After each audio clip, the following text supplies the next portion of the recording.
जाके प्रिय न राम वैदेही, तजिए ताहि कोटि बैरीशम यद्यपि परम स्नेही।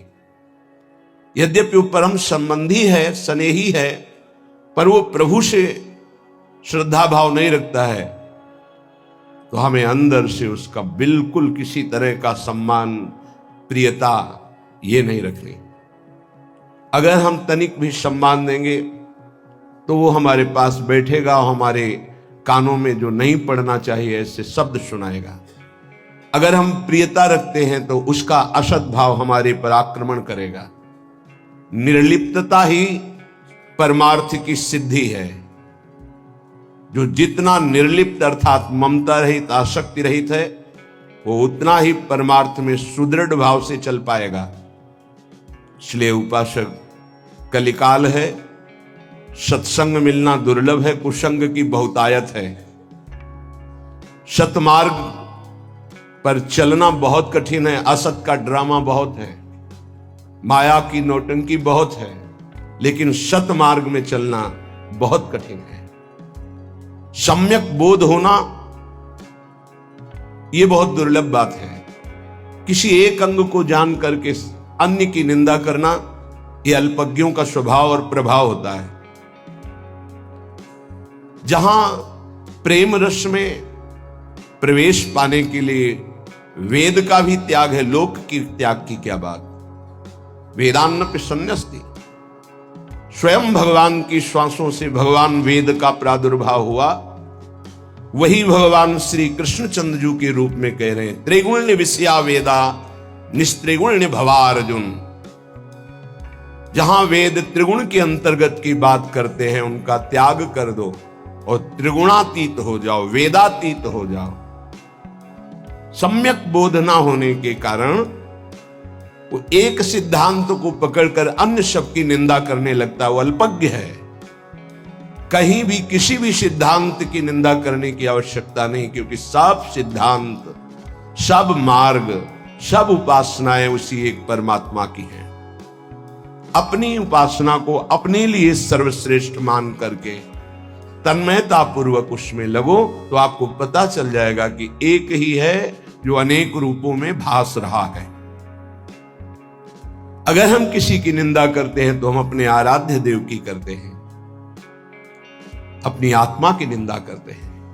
नहीं समझ पाते ये अज्ञानी जन। इसलिए संग बहुत सोच समझ के किया जाए। किसी भी रूप में कुसंग हो सकता है, कोई भी हो। जो हमारी मति को हमारे इष्ट के नाम रूप लीला धाम सेवा स्वाध्याय इनसे विलग कर दे, वो भारी कुसंग, माया कुसंग फैला रही है। भक्ति का सत्संग, ज्ञान का सत्संग, अष्टांग योग का सत्संग, कर्म योग का सत्संग भगवान ने क्यों वर्णन किया? एक ही बात कह देते। अलग अलग मति है, अलग अलग स्वभाव है, उसके अनुसार वो साधना स्वीकार करेगा, पहुंचेगा उसी परमात्मा के पास। रसास्वादन का भाव विलग है, तत्व में नहीं। ये अज्ञानी जन एक पक्ष की बात जानकर अन्य पक्षों की अवहेलना और निंदा करते रहते हैं। ऐसे जनों की बात नहीं सुननी। जो साधन पक्ष में दृढ़ है वो सावधान रहे कि कहीं साधना का अहंकार ना आ जाए, नहीं भ्रष्ट होने में देर नहीं लगेगी। जो आश्रय पक्ष में दृढ़ है वो निश्चिंत हो जाए, क्योंकि आराध्य देव उसको संभालते हैं। आश्रय पक्ष से जो साधना बनती बहुत ही परम पवित्र, सुदृढ़ और दैन्य होती है।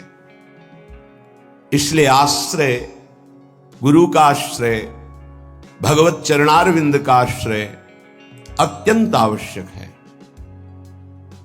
साधन करने में अहम सुरक्षित रहता है। अहम सुरक्षित रहने में तत्वबोध की तरफ वृत्ति ही नहीं जाती, देह भाव में रहती है। बहुत अवस्थाएं बीत जाने पर शरीर की अपना परिचय केवल बाहरी देह भाव से ही दिया जाता है। मैं अमुक, मैं अमुक, मैं अमुक। क्या साधना हो रही? साधना हो रही इसी उपाधि को मिटाने के लिए। आप शुद्ध हैं, आप ब्रह्म हैं, ज्ञान मार्ग। आप शुद्ध हैं, आप भगवान के नित्य पार्षद हैं, भक्ति मार्ग।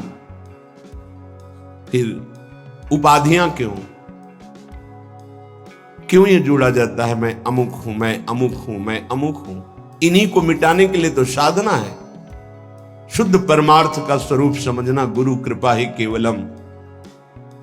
गुरु कृपा पात्र कभी देहाभिमान मलिन वृत्ति को स्वीकार ही नहीं करता, कभी किसी उपाधि को स्वीकार नहीं करता। उपाधि स्वीकार करने का मतलब है जन्म मरण का भाव पुष्ट कर लेना। कोई भी उपाधि हो, यहां से लेकर ब्रह्म पदवी तक। इसलिए सत्संगी उपासक सत्संग के द्वारा अपनी बुद्धि का मार्जन करे और अहम को दैन्य में परिवर्तित करे, तभी रंग आएगा। किसी भी तरह का अहम हृदय में हुआ तो परमार्थ ढका रहेगा। आप बातें कितनी बना ले ज्ञान विज्ञान की। बड़े बड़े महापुरुष जब अपना परिचय बताते हैं तो सोच करके हृदय द्रवित हो जाता है। कैसे परिचय बताते हैं? हनुमान जी कैसा परिचय विभीषण से बताते हैं? असमय अधम सखा सुन मोहू पर रखबीर, ये बोल रहे हैं। जिन महापुरुषों ने अपना परिचय दिया, क्वा हम तुच्छा परम अधमा प्राणिहो गर्ह कर्मा, ये परिचय है। हम परिचय क्या देते हैं? उपाधियों का। ये उपाधि ही तो उपद्रव है, ये पदवियां ही तो परम पद से भ्रष्ट किए हुए हैं। जब तक हम कोई भी पद स्वीकार करते हैं शरीर भाव से, तो परम पद का अधिकार खो देते हैं। पद मिलना अलग बात है, स्वीकृति करना अलग बात है। पद सेवा के लिए है, स्वीकृति परमात्मा की है। पद की स्वीकृति तो अस्वीकृति हो जाएगी परमात्मा पद की। एक सूक्ष्म विषय है। देखो महामहिम श्रीपाद प्रबोधानंद जी की आंतरिक स्थिति। सर्व साधन हीनोपि, ये महिमा है। खैर मैं समस्त साधनों से हीन हूं। सत्संग का मनन कीजिए। ध्रुवदास जी कह रहे सब अंग गुणहीन हो, ताको जतन न कोई। एक किशोरी कृपाते, जो कछु होई सो होई। सर्व साधन हीनोपि वृंदारण्यैक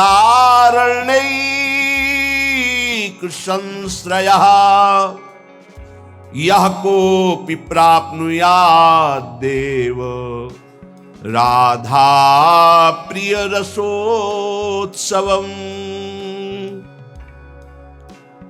समस्त साधनों से मैं हीन हूं,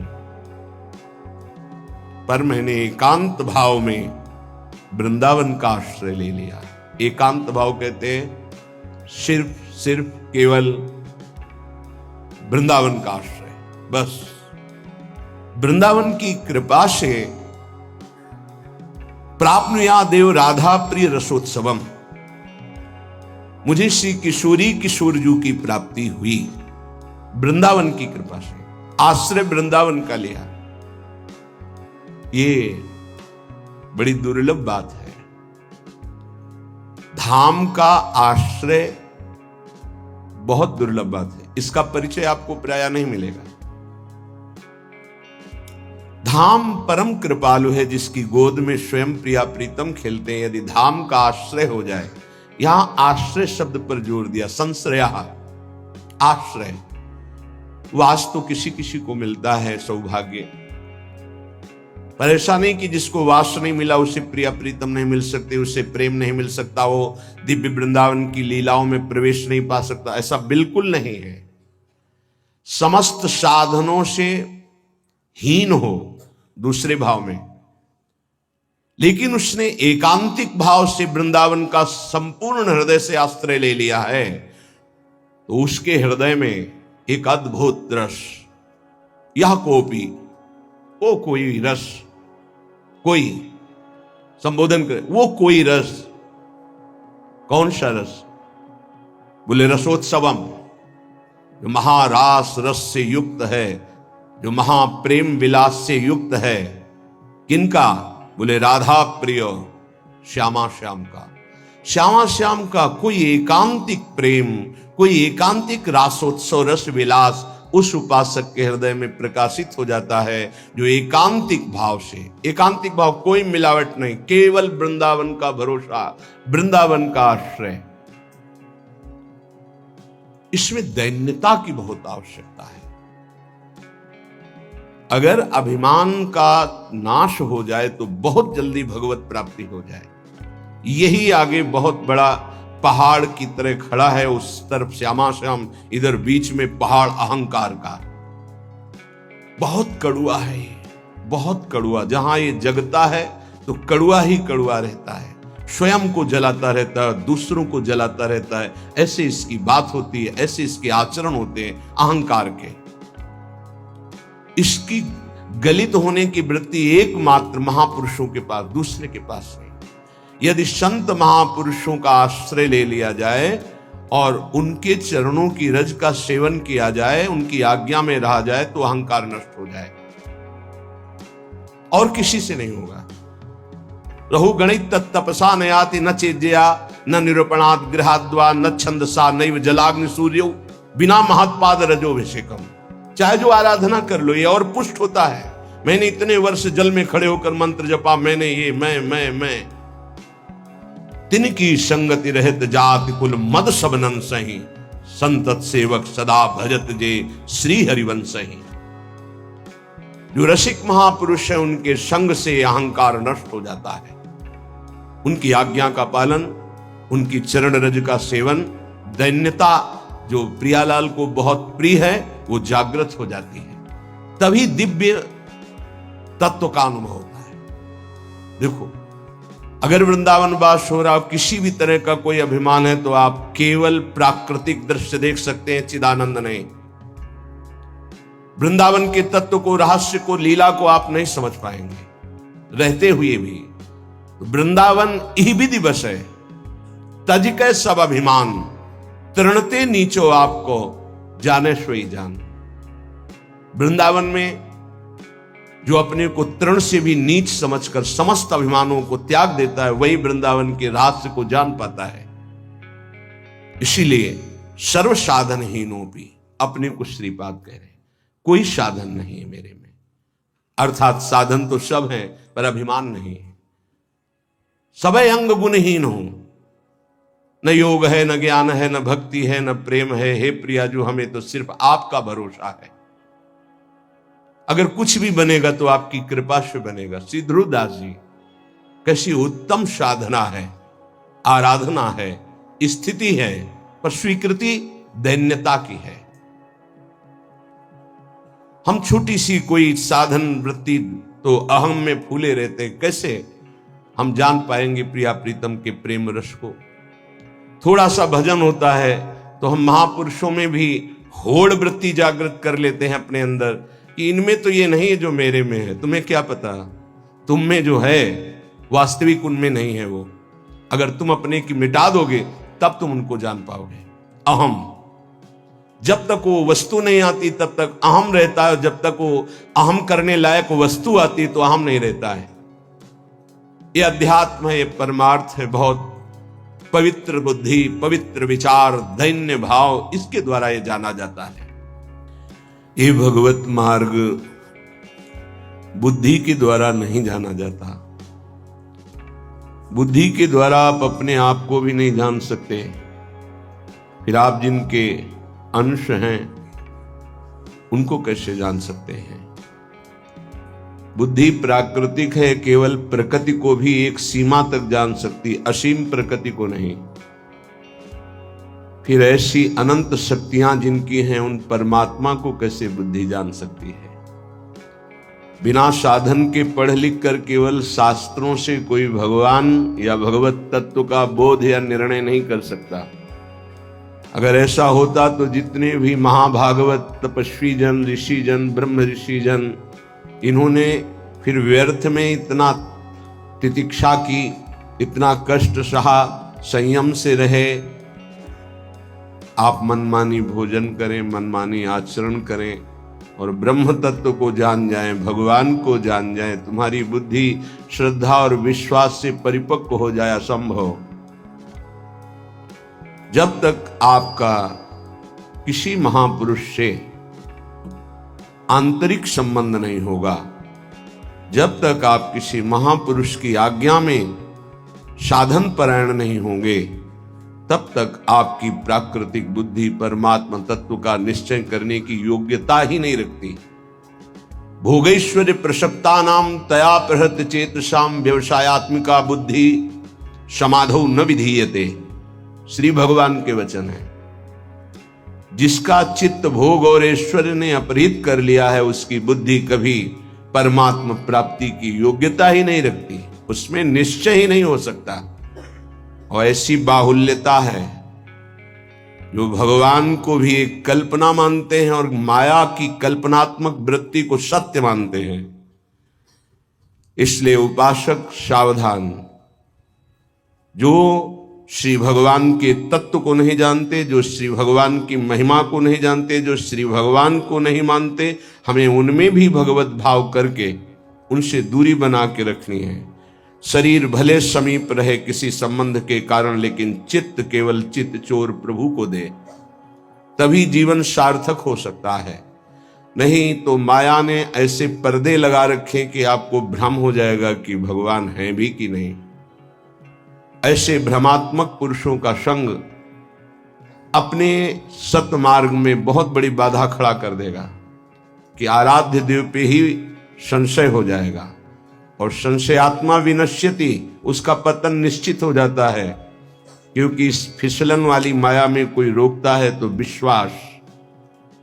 विश्वास ही कण कण में विराजमान, सर्वत्र विराजमान परमात्मा को प्रकाशित कर देता है।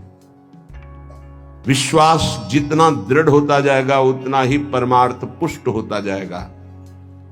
सत्संग से श्रद्धा और विश्वास बढ़ता है, पुष्ट होता है और उसकी रक्षा भी होती है। कुसंग से श्रद्धा विश्वास नष्ट हो जाता है, परमार्थ ढक जाता है, भगवान कल्पना लगने लगते हैं। इसलिए उपासक ऐसे जनों से दूर बना के रहे जिनके संग से कुमति का बढ़ावा होता है। जाके संग कुमति मति उपजय, करत भजन में भंग, तजोरे मन हरि विमुखन को संग। ये जो हरि से विमुख जन हैं, ये भगवान के रहस्य को नहीं जानते हैं। क्योंकि भगवान के रहस्य को जानने के लिए भगवान में अभिन्न होना, संसार के रहस्य को जानने के लिए संसार से भिन्न होना अत्यंत आवश्यक है। तो संसार में अभिन्न होकर भगवान से भिन्न भाव रखकर कभी कोई नहीं जान सकता, न संसार को न श्री भगवान को। ये सिद्धांत है। संसार को जानना है तो इसका त्याग करके जाना जाता है, और भगवान को जानना है तो तन्मयाहा, अभिन्न होकर जाना जाता है। ये भगवान से भिन्न संसार से तन्मयाहा कैसे जान पाएंगे, न संसार को न भगवान को। श्रीपाद कह रहे हैं, अब देखो कैसे आश्रय लिया जाता है। त्यजन्तु स्वजनाः, बस स्थिति इसी में जागृत होती है। दूरादपाश्च, वहां वर्णन कर रहे महाप्रभु। स्वजनान, जिसको हमने स्व से जोड़ लिया वही हमें भगवत प्राप्ति में बाधा पहुंचा देगा। स्व को बिल्कुल अलग रखना है, इसके साथ कुछ नहीं जोड़ना है, यहां तक कि देह तक को भी। अगर देह को भी जोड़ लिया स्व से तो स्वाभिमान जागृत हो जाएगा। स्व को बिल्कुल सुरक्षित रखा जिस उपासक ने, कोई भी स्पर्श स्व का नहीं, यद्यपि नहीं है पर स्व की स्वीकृति से वो बंधन को प्राप्त होता है। शंकर सहज स्व रूप संभारा तो लाग समाधि अखंड अपारा। स्व को संभारो, स्व को फैला दिया है, स्व को जोड़ दिया है। जनाहा स्वजनाहा, ये मेरे हैं। ये मेरे हैं, बस ये मेरे हैं, इसी को वापस करने की साधना है, स्वा को समेटने की। बिखरी पर्यो मन सिमटत नाही, इंद्रन लीनी जीत। इसीलिए कुछ भी परमार्थ का अनुभव नहीं दिखाई दे रहा आपको अपने हृदय में। तभी नाना प्रकार के प्रश्नों की झड़ी लगती है, नहीं तो न सोचती न कांक्षती, न कोई सोच रह गई न कोई चाह रह गई, ऐसा परमानंद की बाढ़ हृदय में आती है। देखो हिम्मत करके, त्यजंतु स्वजनाहा, बहुत सरल भाषा में गोस्वामी तुलसीदास जी कह रहे हैं, जननी जनक बंधु सुतदारा, तनु धन धाम सुहृद परिवारा, सबकी ममता ताग बटोरी, मम पद मन ही बांधी बरी डोरी, समदर्शी इच्छा कछु नाही, हरस शोक भय नहीं मन माही, अस सज्जन मम उर्बस कैसे, लोभी हृदय बसहु धनु जैसे। जिसने इन स्वा की ममता को समेटकर मेरे चरणों में लगा दिया, मैं उसे समदर्शी बना देता हूं, उसकी कोई भी इच्छा नहीं रह जाती, ना हर्ष न शोक न भय उसे स्पर्श नहीं कर सकता। उसे बहुत जल्दी मैं महात्मा बना देता हूं और उससे इतना प्यार करता हूं जैसे लोभी हृदय में धन की प्रीति रहती है। श्री भगवान में ये ऐसे थोड़ी बंधन मुक्त हुआ जाता है। त्यजंतु स्वजनाहा, ये जो हमारी ममता, हमारी आसक्ति, हमारा अपनापन, स्वापन, शरीर में, शरीर संबंधियों में, शरीर के भोगों में, संपत्ति में है, इसको समेटना होगा। सीधे शब्दों में परमात्मा के सिवा जो भी तुम्हें प्रिय लग रहा है वो सब माया है, प्रकृति है। प्रकृति कभी तुम्हारी हो नहीं सकती, कभी नहीं हो सकती। जैसे ये शरीर तुम्हारा कभी नहीं हो सकता। रोक लो, बाल्यावस्था से यौवन अवस्था, यौवन अवस्था से जरावस्था, मृत्यु अवस्था, रोक लो। कुछ भी तुम्हारे हाथ में नहीं है, केवल तुम इस शरीर से विवेक पूर्वक सत्कर्म करके मुक्त हो सकते हो और अज्ञान पूर्वक पाप कर्म करके दुर्गति को प्राप्त हो सकते हो। इतनी छूट तुम्हारे में है। विवेक के द्वारा स्व को समेटना ही सतमार्ग है। देखो कितना कठिन है। और जिन्होंने गुरुजनों की हृदय से शरण में ले ली, हृदय से समर्पित कर दिया, गुरुजनों ने हृदय से स्वीकार कर लिया, दोनों बातें। जिन्होंने हृदय से गुरुदेव की शरण ले ली, गुरुदेव ने हृदय से स्वीकार कर लिया, सारे बंधन काट दिए। तुम्हें पता भी नहीं चलेगा कि कैसे इतना बड़ा पहाड़ जो ममता आसक्ति का था कैसे छूट गया। त्यजंतु स्वजनाहा, पहला आश्रय के लिए कितना कठिन है। आप देख लो, केवल बातें बनाना ज्ञान वैराग्य की नहीं, अपने प्रियजनों की ममता का त्याग कर पाना बहुत कठिन होता है। 20 साल दूर रहने पर भी हृदय में सूक्ष्म राग बना रहता है। वो जब भगवान या गुरुदेव उसका ऑपरेशन करते तभी वो राग रहित होता है। 20 साल दूर रहने पर न संभाषण, न बात, न चित, न देखना, न सुनना, न खबर, फिर भी वो संस्कार बना रहता है। जब भगवान ऑपरेशन करते तब लगता ये तो केवल कृपा से दूर हो सकता है।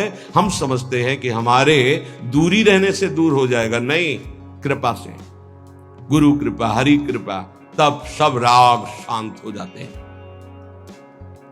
कामम, कितना बड़ा विषय है ये काम, ये बहुत बड़ा है। फिर भी कहते हैं बातें बना लेना बहुत सरल है, इससे मुक्त होना बहुत कठिन है। ये सूक्ष्म से सूक्ष्म और विशाल से विशाल है काम। जब साधना में तन्मयता होती तो सूक्ष्म रूप धारण कर लेता है और हृदय में छुपा रहता है। जब तक भगवत साक्षात्कार नहीं होता, इस शत्रु का संपूर्णतया नाश नहीं होता। जहां भगवान का साक्षात्कार हुआ, निज स्वरूप का बोध हुआ, बस फिर बाधा नहीं। मानो भुना हुआ चना, फिर उसमें अंकुरण नहीं उत्पन्न हो सकता। ऐसे भगवत साक्षात्कार की हुई महात्मा के हृदय में कभी काम स्फुरित नहीं हो सकता। आपको लगेगा कि जैसे कामना युक्त चेष्टा से युक्त रहता है, कि बिना कामना के वो कोई कर्म ही नहीं करता, ऐसे वो कर्म करते तुम्हें दिखाई देंगे, लेकिन वो निर्लिप्त कामना रहित कर्म है। तुम कामना से युक्त होकर के तो तुम उसे कैसे जान सकते हो? एक कामना युक्त होकर के पा रहा है और एक निर्लिप्त होकर पा रहा, पाते दोनों दिखाई देते हैं। इसलिए वहां लिखा विषयान गृहणंत मुंचन्तु वा कामम, पहले त्यजंतु स्वजनाः, फिर कामम। ये परम पद आरूढ़ में होने की स्थिति। कामम पीछे आप गीता जी में सुन चुके हैं, ज्ञानियों का नित्य वैरी, महापापात्मा, कभी न तृप्त होने वाला अर्जुन, ये तुम्हारा शत्रु है, इसे मार डालो। काम को मार देने का मतलब है निष्काम हो जाना। काम अहम में रहता है, अंतःकरण धर्म में। अहम का गलित होना, काम का स्थान ही खत्म हो जाना। अहम का स्थित रहना काम का। काम के सैकड़ों हजारों लाखों रूप हैं। कभी वो मान रूप में प्रकट होता है, कभी प्रतिष्ठा की चाह में, कभी कामिनी की चाह में, कभी कंचन की चाह में। विशेष विशेष इसकी हजारों वृत्तियां। इसको समझ पाना विवेकवानों की बात है। जो भगवद आश्रित हैं, साधारण व्यक्ति तो समझ ही नहीं सकता किसे काम कहते हैं। वो काम को केवल जनेंद्रीय चेष्टा को ही केवल काम समझता है। देह वृत्तिस चमास्तुवा, देह वृत्ति, जीवन निर्वाह की वृत्ति, इसका भी त्याग। परमार्थ ऐसे, तभी तो जिनका परमार्थ में प्रवेश हो गया वो हाथ उठा के कहते केवल भगवत कृपा, गुरु कृपा। मेरी तो सामर्थ्य नहीं थी, ये केवल गुरु कृपा से हुआ है। देह वृत्ति के निर्वाह की भी वृत्ति का त्याग, काम वासना का त्याग, समस्त कामनाओं का त्याग, स्वजन संबंधियों की राग वृत्ति का त्याग। देख लो, तब आप जानना चाहोगे, तब आप मुक्त होना चाहोगे इस संसार से। इस वृत्ति के बाद मनमानी भोगाचरण और निर्णय करने के लिए बुद्धि को समझते हैं कि वो भगवान का निर्णय कर लेगी, है भी कि नहीं है। हम तो कई बार कहते हैं छोड़ो भगवान की बात, तुम कहां हो, कैसे हो, देखा है, बड़े बुद्धिमान बनते हो, इस शरीर में तुम रह रहे हो, नाप लो अपने हाथ से, कोई 10-20 हाथ का नहीं है, नाप लो, 3.5 हाथ का है। इसमें रहते 20 वर्ष, 40 वर्ष, 50 वर्ष हो गए। भगवान को जानने का तुम्हारे पास भाव ही नहीं है। तुम अपने को पहले जान लो कि तुम हो कौन। बस वही मांस के इस ढांचे पर अपना अभिमान किए भ्रमित हो रहे हो। अपने को जान पाए तुम कौन हो, फिर तुम सच्चिदानंद जानने की कोशिश करो। अपने को जान जाओगे तो प्रभु को जान जाओगे, प्रभु को जान जाओगे तो अपने को जान जाओगे। दोनों की एक ही वृत्ति। मम दर्शन फल परम अनुपा, जीव पाव निज से स्वरूपा। अगर अपने को जान गए तो ब्रह्मविद ब्रह्मयु भवति, जान जाओगे ब्रह्म को। ब्रह्म को जान गए तो अपने को पाओ निज सहज स्वरूपा। परमार्थ का पता नहीं, केवल बातें बनाने को परमार्थ माना जाता है। त्यजन्तु स्वजनाः कामम देह वृत्तिश्च मास्तुवा। ये है परम पद का अधिकारी उपासक, जिसने स्वजन संबंधियों के संबंध का त्याग कर दिया अंदर से, भले उनके साथ रहता हो।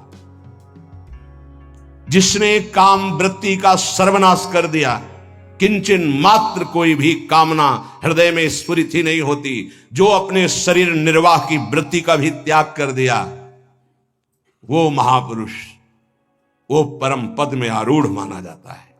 देखो कितना कठिन है ये साधन। अब दूसरा लिफ्ट का साधन, यह है सीढ़ी का साधन।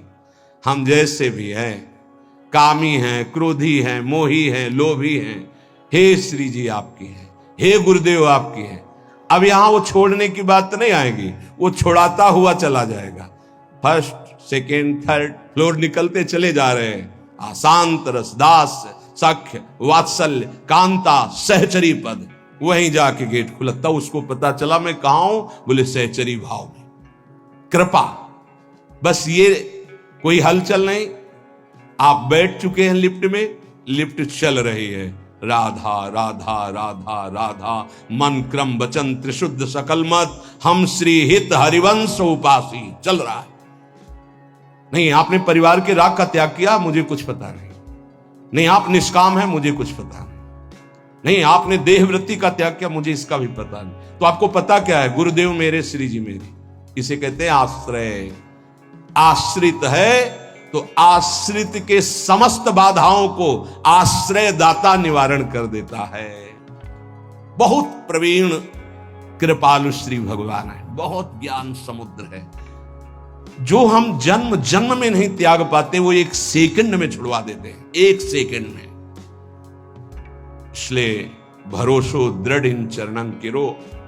सब बड़े बड़े हार करके यही फिर बोले, पहले दौड़ लो, थक जाओगे, फिर आके बोलना हरि शरणम हरि शरणम।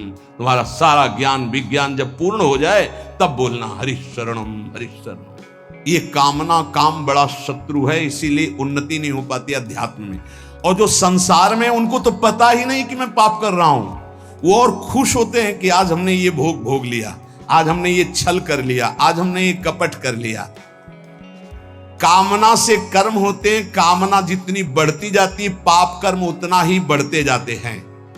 शास्त्र के विरुद्ध मनमानी आचरण में पाप ही होता है। शब्द याद कर लो, शास्त्र आज्ञा के विरुद्ध मनमानी आचरण में सदैव पाप ही होता है। ये विकर्म बड़ा भयावह होता है और ये भारी दंड देता है, और ये कभी नष्ट नहीं होता। नष्ट तो भगवान कर सकते हैं केवल। ये आकाश में छाया हुआ शत्रु समझो, जिस समय इसका समय आएगा उसी समय भयानक घटना रूप बन जाएगा, ये रोग रूप बन जाएगा। किसी की भी बुद्धि में बैठकर आपका अहित करो, बड़ा विचित्र स्वरूप है। कोई पूछ रहा था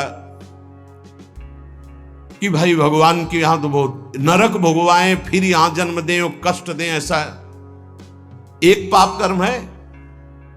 अगर इस सृष्टि में, भारत में, तुम एक कोई पाप कर्म तुम्हारा प्रकाशित हो जाए कि एक हिंसा की, एक बेविचार किया, एक छेड़ा, तो उसकी सजा देख लो जाके कानून में।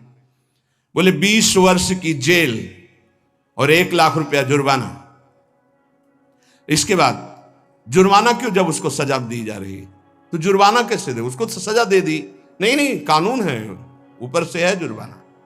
तुमने ऐसा किया, 7 साल की जेल, 50,000 जुर्माना देना पड़ेगा। ऐसे ही नरक भोग, और इसके बाद पुनः तिर्यक योनियों में जन्म और उसका दंड, ये जुर्माना। खेल तमाशा समझो। लाखों पाप ऐसे हैं जो तुम्हारे प्रकाशित नहीं हुए, हमारे प्रकाशित नहीं हुए। अगर भगवान की प्राप्ति नहीं होगी तो एक एक सेकंड के कर्म का भोग भोगना पड़ेगा। ये कब तक चलता रहेगा? जब से सृष्टि रची गई आज तक चल रहा है। तो इसलिए मुझे मनुष्य शरीर से तत्वबोध या भगवत प्राप्ति अत्यंत आवश्यक है। ये काम करने के लिए हम आए हैं। कर्मों को भोगना ही पड़ता है, चाहे जहां भाग के जाओ।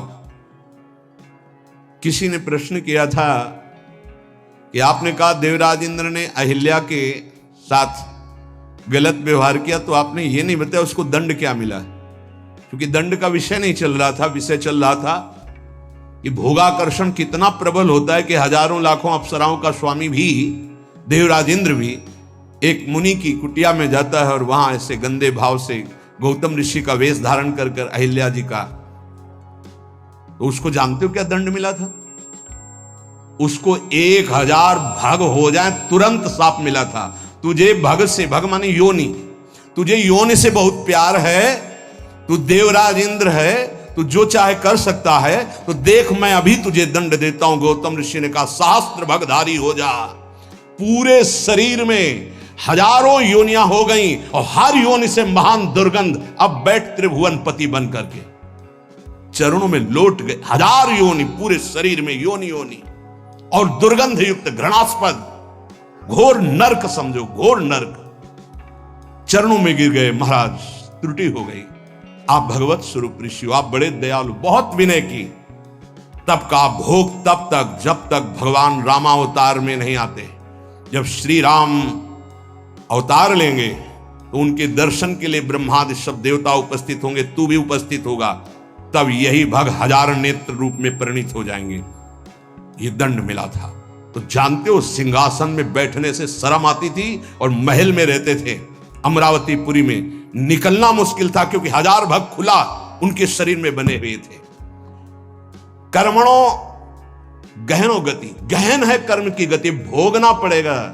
एकमात्र श्री भगवान क्षमा कर सकते हैं, दूसरा कोई नहीं। आम त्वाम स्वरूपापेभ्यो मोक्षयिष्यामि मा शुचा। कामना जब उपासक के अंदर होती है तो ना चाहते हुए भी उससे पाप कर्म हो जाता है। विकर्म से बचना है तो काम कामना वासना मन ते अति कर दूर। राधा राधा राधा, पर है बहुत कठिन, बहुत कठिन है। कामना के त्याग के बिना ये निषिद्ध कर्म, पाप कर्म, विकर्म, इससे बचा नहीं जा सकता। गहनो कर्मणो गति, कर्म की बड़ी गहन गति है। कौन सा कर्म बांधने वाला है, कौन सा कर्म मुक्त करने वाला है, इसका निर्णय करने में सब समर्थ नहीं है। जो भगवान में चित्त जोड़े हुए या स्वरूप बोध है, वही उन्हीं के द्वारा निर्णय माना जा सकता है। ये बड़े बड़े विद्वानों में भी गलती हो जाएगी निर्णय करने में। निर्णय में दो ही समर्थ हैं, या तो भगवत प्रेमी महात्मा या ब्रह्मबोध संपन्न ब्रह्म ऋषि। कर्म क्या है समझ गए? कोई भी कर्म करने के पहले जो फल आकांक्षा से प्रेरित होकर शास्त्र सम्मत किया जाता है उसे कर्म कहते हैं। अकर्म क्या है? जो तत्वबोध प्राप्त महापुरुष हैं, निर्लिप्त हैं, ममता रहित हैं, आसक्ति रहित हैं, उनके द्वारा हुआ कर्म अकर्म हो जाता है। वो फल नहीं देगा, वो बांधने वाला नहीं। विकर्म क्या है? जो कामना बढ़ी हुई मनमानी पापाचरण है उसे विकर्म कहते हैं, और ये बहुत भयावह है, ये दुर्गति का कारण है। इसी से नाना प्रकार के दुख भोगने पड़ते हैं।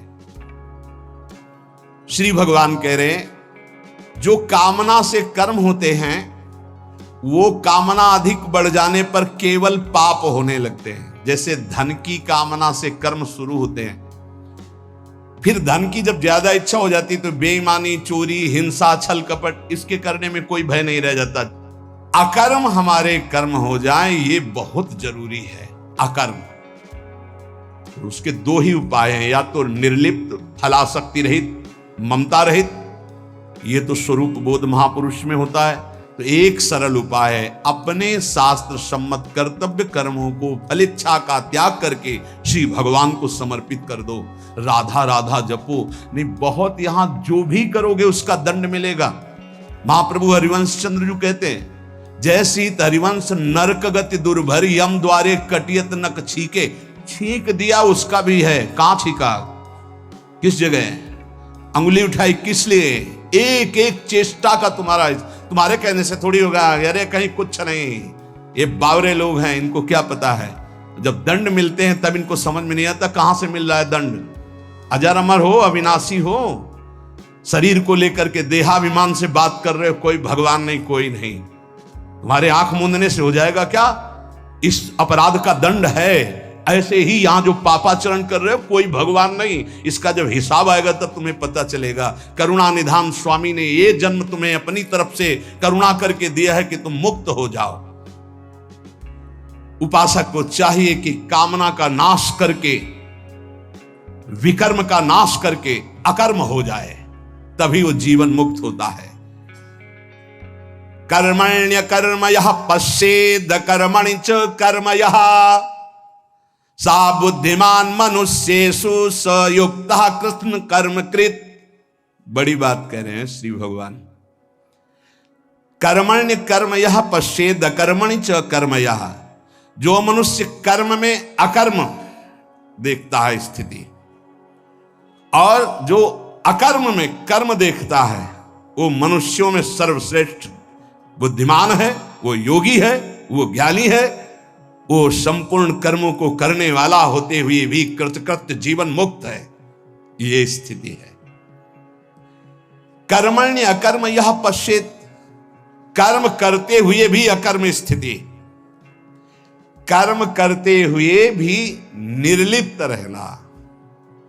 निर्लिप्तता एक बहुत बड़ी सिद्धि है। यहां जो भी कर्म होता है लिप्त होकर होता है।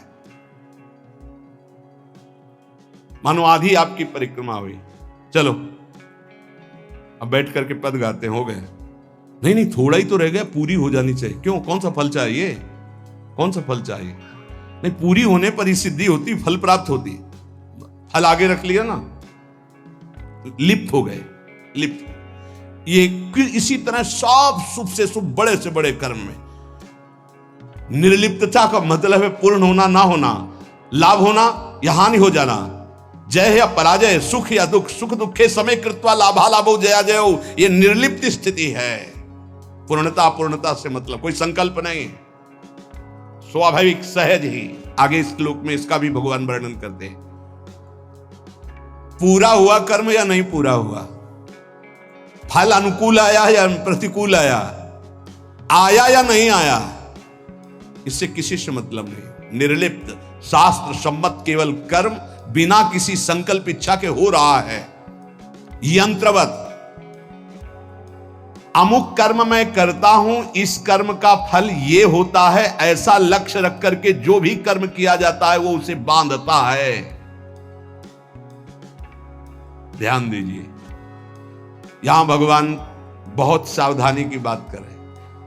अमुक कर्म मैं करता हूं, इस कर्म का ये फल है, ऐसी भावना रखकर जो भी कर्म किया जाता है बड़े से बड़ा, वो उसे बांधता है, ना कि मुक्त करता है।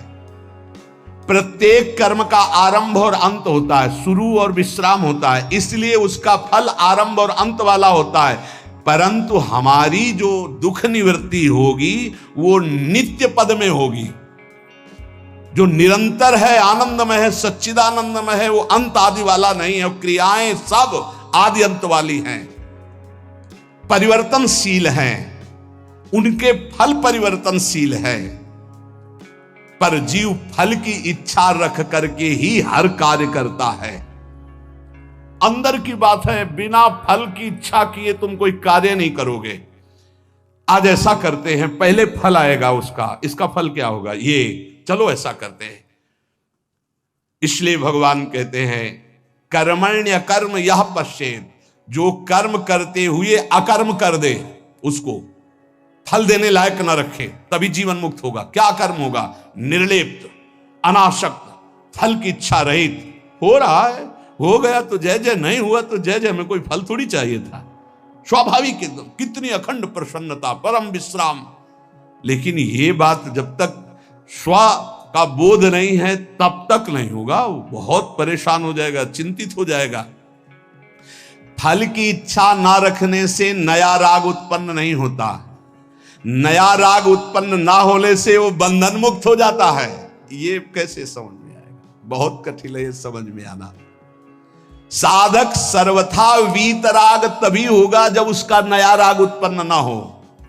वीतराग महापुरुष के सारे कर्म अकर्म हो जाते हैं। जीव का जन्म, जीव का मरण, जीव को भोग प्राप्ति कर्मों के अनुबंध से होता है, इसी कर्मों के बंधन से। जैसे किसी परिवार में बालक हुआ तो उसमें केवल बालक का ही कर्म नहीं है, पूरे परिवार का साथ में जुड़ा हुआ कर्म है। कोई उसकी मां बना, कोई पिता बना, कोई भाई बना, कोई मित्र बना, कोई पड़ोसी, शत्रु पक्ष का भी है जिसकी जलन हुई कि लड़का हुआ है।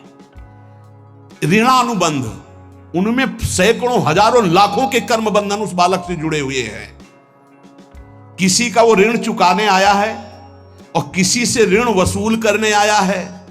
किसी का सुख भोगा तो सुख देने आया है और किसी का बदला लेने आया है। सैकड़ों अनुबंध हैं उसके, एक बार जन्म में सैकड़ों कर्मों के अनुबंध हैं। अनेक जन्मों में अनेक लोगों से किया हुआ कर्म उसको भोगना होता है। ये लेन देन का, दुख सुख का, जन्म मरण का व्यापार बहुत समय से चलता आ रहा है। इसको बंद करने का अवसर आ गया है। जन्म मरण से छुटकारा मिलने के लिए हमको मानव देव सत्संग मिला है। इसको बंद करने का उपाय है आगे के लिए कर्जा लेना नहीं, और जिनको कर्जा दे दिए हैं उनका माफ कर दें या वापस ले ले, दुकान बंद करें, चलें। लेना ना देना, मगन रहना, दोनों बात करनी पड़ेगी। या तो माफ करो, प्रभु से प्रार्थना करो कि जिनको हम दिए हैं हमें कभी नहीं लेना, हमें नहीं लेना, क्योंकि लेने आना पड़ेगा। हे नाथ क्षमा करो, हमने माफ किया और हमको माफ करो। जिनको हो तो प्रभु सामने भेजो और सेवा करवा दो, और या फिर माफ करो, अब लेने देने से हमें मुक्त करो। प्रभु ही करते हैं। जिनसे सेवा करवाई है, सेवा करनी पड़ेगी। नया ऋण लेना बंद करो, पुराना ऋण चुका दो। सेवा कर दो, सेवा ले मत। ऋणानुबंध लेने देने का व्यापार अगर बंद हो गया तो तुम मुक्त हो जाओगे, जन्म मरण बंद हो जाएगा। जैसे दुकानदार अपनी दुकान खत्म करना चाहता हो तो उसे दो काम करने पड़ेंगे। जिसको देना है उसको तो पक्का दे दो, देना ही पड़ेगा, नहीं तो दुकान हटाने के बाद भी वो लेगा तुमसे। तुम वही दुकानदार हो ना, 100 रुपया लाओ हमारे, तुमने लिए थे। देना पड़ेगा। लेने में क्षमा कर सकते हो कि हमें नहीं चाहिए, पर देने में आपको देना होगा। जिससे लेना है उसे तो तुम क्षमा कर सकते हो, जाओ हमने माफ किया, लेकिन जिसको देना है वो देना है। नहीं हो तो कहीं भी दुकान खत्म करने के बाद भी मिलोगे तो तुमसे ले लेगा। अगर ये लेना और देना दोनों मिटा पाए इस जन्म में, तभी तो। जैसे कोई गाली दी, हिसाब है भाई, हिसाब है। और हृदय में पीड़ा हुई ना तो हमने पहुंचाई होगी पीड़ा। राधा राधा राधा। किसी ने धक्का मारा, किसी ने कटु व्यवहार किया, अपमान किया, भगवान हमारे किसी अपराध का मार्जन कर रहे हैं। इसीलिए भक्त सहता है। अपने लिए अब किसी से कोई ऋण ना ले। सेवा किसी भी तरह का कुछ भी ऋण, ये ध्यान रखो, यहां से जाना है, हमें यहां से जाना है। शरीर से प्रेम ना अपने करो ना किसी और के करो, ये छूटने वाला है, जाने वाला है। कब जाएगा अब इसका पता नहीं। शाम के जाएगा कि कल सुबह जाएगा कि दोपहर जाएगा, 10 वर्ष में जाएगा कि 5 वर्ष, जाना है। जब हमें जाना है इस देश से तो फैलावा काहे को फैलाओ। समेट के अटैची बिल्कुल तैयार। मरने से सब जग डरा मेरो मन आनंद, कब मरी हो कब भेटी हो पूर्ण परमानंद। समझ में आ रहा है? मरने वाली अब शकुन वाली बात घर में अगर चला दे तो फिर बहुत ही, हाँ, ये आखिरी मृत्यु होनी चाहिए। पर घर परिवार में बातें अब शकुन मानी जाती है, मरने की बात नहीं। नहीं क्यों? क्योंकि फिर पापाचरण में रति नहीं होगी अगर मरना दिमाग में रहेगा। नारायण स्वामी ने कहा 2 बात दिमाग में रख लो, एक नारायण को, दूसरी मृत्यु को। क्योंकि जाना है यहां से तो गंदी कमाई काहे को करो, अच्छी कमाई भगवान नाम, दूसरों को सुख प्रदान करना। संसार से जो तुमने ऋण लिया है, अब हम किस किस को जाने किस किस जन्म से क्या लिया है। तो सरकार कह रहे हैं अहम त्वाम सर्व पापे भ्यो मोक्षयिष्यामि मा शुचा। श्री कृष्ण की शरण में हो जाओ, वो लेना देना दोनों का हिसाब कर देंगे। मालिक, नौकर का ऋण मालिक चुकाता है, सेवक का बंधन मालिक मुक्त करता है। कोई भी गड़बड़ी हो जाए तो आगे मालिक को आना पड़ेगा। अगर सही ईमानदार मालिक है तो छाती आगे लगे, नहीं मुझे मार लो, इसको छोड़ दो, जो भी कहो वो मैं दंड स्वीकार कर, इसको छोड़ दो। तुरंत विभीषण पाछे मेला, सन्मुख राम सहयो सोई सेला। ये हमारे स्वामी का स्वभाव है।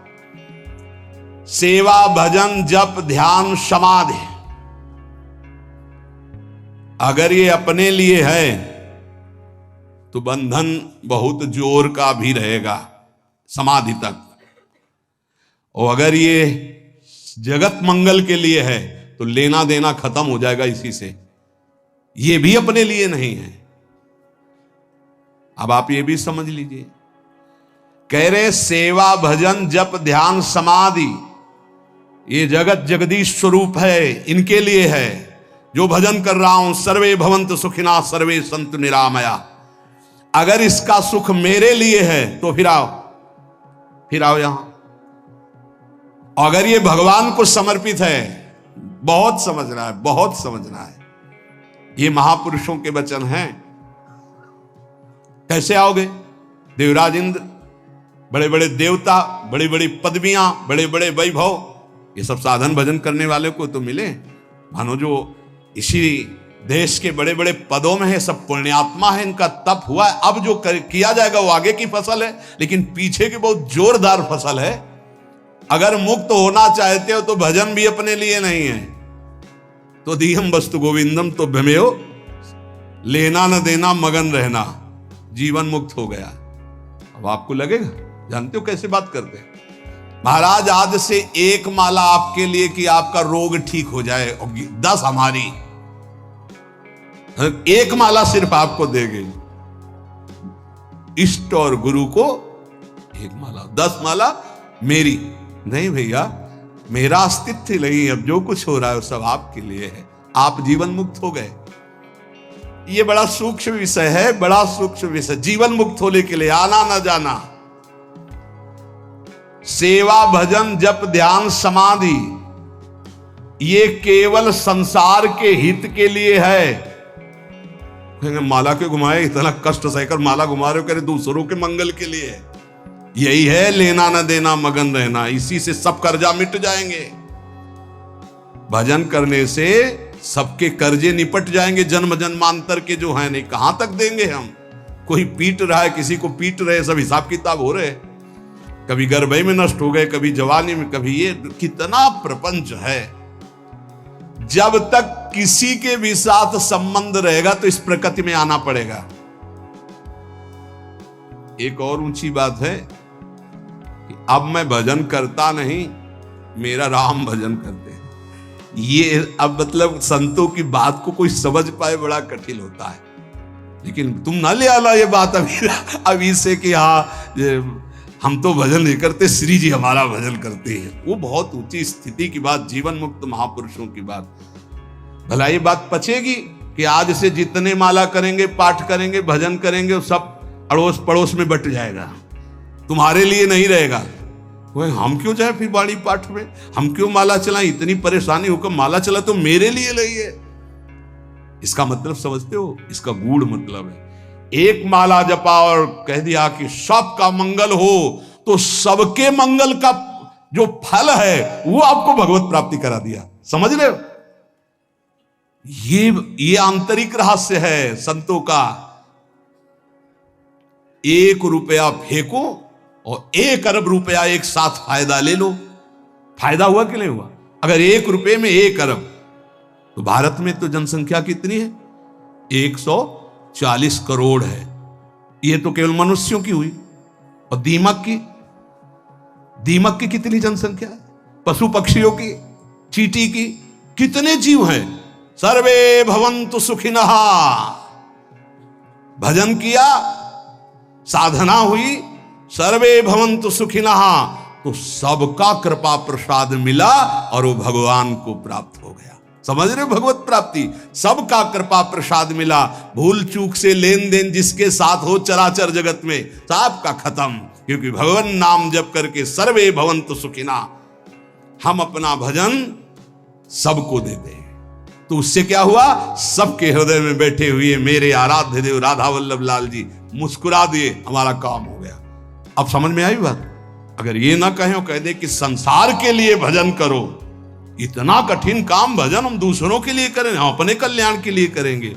अपना कल्याण तभी होगा जब सबसे लेना देना खत्म हो जाएगा, और वो तभी होगा जब सबके लिए हम भजन करेंगे। पता नहीं हमारा किससे क्या संबंध का, किस जन्म का कौन सा ऋणानुबंध है। तो सर्वे भवन्तु सुखिनः, सर्वे सन्तु निरामया, सबसे मुक्त हो गए और भगवत प्राप्त हो गए। ये बड़ा सूक्ष्म विषय है। जो अकर्मणि चा कर्मयः, पहला बताया कर्म करते हुए अकर्म, हमारा कोई फल की आकांक्षा नहीं। जो सत्कर्म हो रहे हैं सबका मंगल हो। अकर्म ही है वो उसे फल नहीं दे पाएंगे, उसे बांध नहीं पाएंगे। अब यहां कह रहे हैं अकर्मणि च कर्मयः, कोई कर्म नहीं कर रहा पर उसमें कर्म देख रहा है। वो निर्लिप्त महापुरुष कोई कर्म नहीं कर रहा, लेकिन उसका मंगल हो रहा है पूरे जगत का। उससे वो जहां से निकल रहा है, उसका जो दर्शन कर रहे हैं, जो वायु स्पर्श कर रही, जो संभाषण हो रहा है, जिसका पानी पी ले रहा है, जिसका भोजन पा ले रहा है, सबका मंगल हो रहा है। वो कोई मंगल का संकल्प नहीं कर रहा, लेकिन सबका मंगल हो रहा है। जैसे सुगंधित वायु बिना प्रयास के सबकी घ्राणेंद्रिय को सुख पहुंचाती है। संसार में कोई कार्य करने के लिए प्रवृत्त होता है तो उसके सामने 2 बातें होती, करना और ना करना, प्रवृत्ति और निवृत्ति। जो महापुरुष होते हैं ना प्रवृत्ति होती है ना निवृत्ति होती है। अब वो बड़ी ऊंची स्थिति है।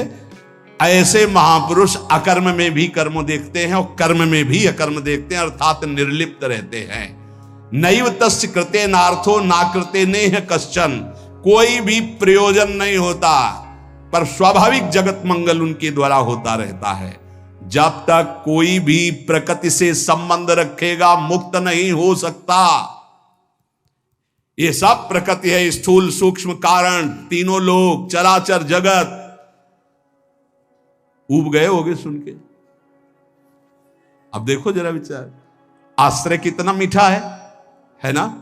ये है कठिनता, तभी कहा गया मुक्त होना कोई खिलवाड़ है। पर एक सांकरी गली है, आ जाओ, बिल्कुल नजदीक है हमारे माई श्यामाजू को राज, वो सब ठीक कर देंगे। बहुत करुणामयी है लाडली जी। जरा सा जहां मुस्कुराकर प्रीतम की तरफ देखा, कहा आने दो, पास हो जाएंगे। तो अब तो हमें भरोसा हो जाना चाहिए कि हमें कहा कि आने दो नहीं, हमें तो पास करवा दिया, बुला लिया। वृंदावन आ गए, श्री जी का जस सुन रहे हैं। श्री जी की इतना कठिन है, देख लो, ये एक योग का वर्णन हो रहा, कितना कठिन है।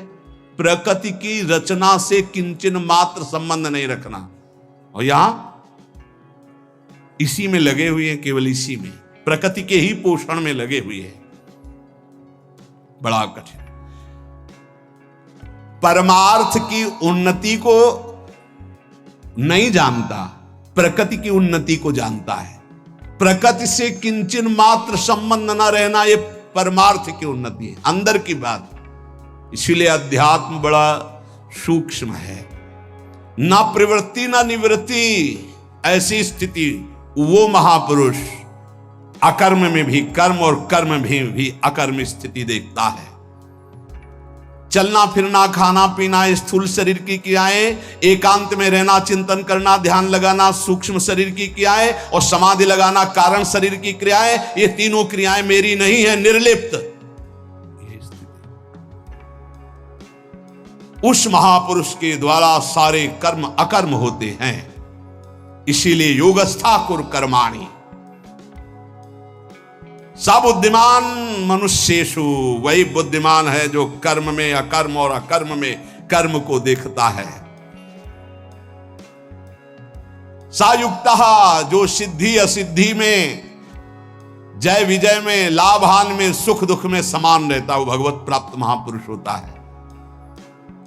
परंतु जब तक कुछ पाना शेष है तब तक आना और जाना भी शेष है। शब्द ध्यान कीजिए, जब तक कुछ पाना शेष है तब तक आना और जाना शेष है, और जब कुछ पाने की इच्छा नहीं रखती है अंदर वृत्ति कोई बुद्धि, तो वो जीवन मुक्त अवस्था को प्राप्त होती है। नाशवान शरीर से संबंध रखने वाला पाने की इच्छा रखता ही है। जब शरीर संबंध छूट जाता है तब परमात्मा की प्राप्ति होती है। करना, जानना और पाना, ये तीनों बातें सिद्ध पुरुष में नहीं होती। करना, जानना और पाना, ये तीन बातें सिद्ध पुरुष में नहीं होती। उसे ही जीवन मुक्त महापुरुष होता। ना कुछ करना बाकी है, ना कुछ जानना बाकी है, ना कुछ पाना बाकी है। वो इस अशुभ संसार से मुक्त हो जाता है।